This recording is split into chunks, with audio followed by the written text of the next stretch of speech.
ඒක නෙමෙයි. ඔබ මේ මාස දෙක තුනක් තිස්සේ කොහෙද බං ගිහිල්ලා ඉන්නේ? මම මචං මේ පොඩි වැඩ වගේකට රටින් පිට ගිහිල්ලා හිටි බිස්නස්. අඩු සිරාවට ඔබ නැතිරි ගේ බං. මගේ ගෑල්මට බූට් එකක් තිබ්බ බං. ඒකේ උඹට බූට තිබ්බා? මොනවා නේද? ඒකේ මට ඒ කරපු දේ හරිම වැරදි බං. ඕකට විසඳුමක් තියෙනවා මංගා. ඒ මොකද්ද බං? උඹ සීනිකම දේවාලෙට ගිහිල්ලා පොල් ගෙඩියක් අරගෙන හොඳට හිතලා ගහපන් කුඩු වෙලා යන්න. මේ එතකොට ඒකේ මංගාවට එයිද බං? ඒකේ උඹගාවට ගෙන්න ගන්න ඕනේ. මං හිතුවා මේ කිව්ව මේ හැටි ගිහලා මට වේලෙන්න දෙයක් කරන්න ඕන කිව්වා. තොට පිස්සුද බල්ලෝ? මට ඒකේ ඕනේ.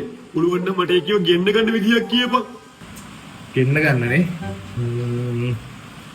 ගෙන්න ගන්න අදහසක් තියෙනවා මංගා. ඒ මොකද්ද බං? ඔයා ඒ ගිට ගියහම කෝච්චියේ බෙල්ල දිනනවා කිව්වා. උඹ ගිහිල්ලා රේල් පාරට බෙල්ල තියාගෙන ඉඳලා ඒකට වීඩියෝ කෝල් එකක් කරන් පෙන්නනවා. මේ ළඟ පාත කොහෙද බං රේල් පාරක් තියෙන්නේ? ඒකටත් යන්න බෑ කිලෝමීටර් බර ගන්න. ඔව්නේ. හරි. තව විදියක් තියෙනවා. මචං උඹ ඒ ගිට ගියපන් උඹ බෙල්ල වල දාගන්නවා කියනවා. පිස්සුද බං? මට ඔය උඩට එකගෙන ගැට දාන්න දෙරෙන්නේ නැහැ. අනික මට ඕවා ගැන හිතලා දැන් හොඳටම ડિප්‍රෙෂන් බං. ඒ උඹ ડિප්‍රෙෂන්ද?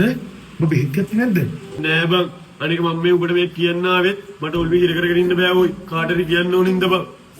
හරි. බබා වෙන්න එපා. මම උඹට ඔළුව හදාගන්න උපදෙස් ටිකක් දෙන්න. හරිද? දැන් ඉස්සෙල්ලා මේ ප්‍රශ්න විසඳුමක් වෙමු. අනේ ලොකු දෙයක් බං. කියනවා නම් මොකක් හරි මට කියපන්කෝ. උඹට මචං මේකට කරන්න ලේසිම වැඩේ. උඹ බහ බෝදලයක් අරගෙන ඒකී ගේස් වලට ගිහිල්ලා එතන මැරෙනවා කියලා කෑ ගහපන්. අපෝ ඒක නම් කරන්න බෑ ඕයි. එන්නේ බං. නිකම් මේ වටේ පිටේ මිනිස්සුන්ට ලැජ්ජ වෙන්න බෑනේ බං. වෙන මොකක් හරි කියපන්. වෙන විදියක් නේ. මල්ලි ඇයි?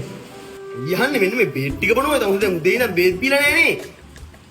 මේ ඇයි මේ බේත් බොන්නේ? උඹට මොකද රසණීපයක් අද්ද? මේ මාස් දෙකක් තිස්සේ අංගුඩි ගම් මල්ලි ඊයේ එක්කන් ආවේ. මුට පිස්සු. පිස්සු? ඩිප්‍රෙෂන් නැති වෙලා. ජීවෙන් මං